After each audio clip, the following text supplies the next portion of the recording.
Doctor Sundas मुस्तकीम Tashkent Urdu की platform से हम इस वक्त sir Syed memorial society Islamabad में मौजूद हैं, जहाँ पर आज से रिक्रूट सेंटर का इफ्तिताह हुआ और हम इसके इफ्तिताही तकरीब से आपसे मुखातिब हैं। आज इस रिक्रूट सेंटर में मुख्तलिफ ममालिक के एम्बेसडर्स आज यहाँ पर मौजूद हैं, जिनमें उज़्बेकिस्तान, ताजिकिस्तान, ईरान, तुर्की और मुख्तलिफ ममालिक से एम्बेसडर्स को ना सिर्फ मदऊ किया गया बल्कि उन ममालिक की भरपूर अक्कासी की गई, सकाफती नुमाइंदगी हुई है आर्ट्स की फॉर्म में, आर्ट्स एंड कल्चर की फॉर्म में। उसके अलावा उनके मुख्तलिफ स्टॉल्स का इनेकाद यहाँ पे किया गया, खाने पीने के स्टॉल्स, डिफरेंट डेकोरेशन पीसेस के स्टॉल्स का यहाँ पर जो है वो नुमाइश की गई और मुख्तलिफ शोबा ज़िंदगी से ताल्लुक़ रखने वाले बहुत सारे लोगों ने यहाँ पर विज़िट किया और इस तकरीब को बेहद सराहा। इस हवाले से फेडरल मिनिस्टर एहसन इकबाल साहब ने भी दौरा किया और बेहद सराहा। और सिल्क रूट सेंटर जिसका सेहरा जो है वो जमाल शाह साहब के साथ जाता है, जिनकी बहुत सारी खिदमात हैं इस सर्विसेज के लिए, आर्ट्स एंड कल्चर की प्रमोशन के लिए। पाकिस्तान में इसका सेहरा as a newly chairperson Jamal Shah साहब के सर जाता है सिल्क रूट इनिशिएटिव का।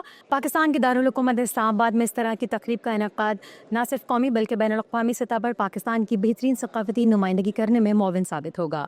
डॉक्टर सुंदस मुस्तकीम, ताशकंद उर्दू, इस्लामाबाद।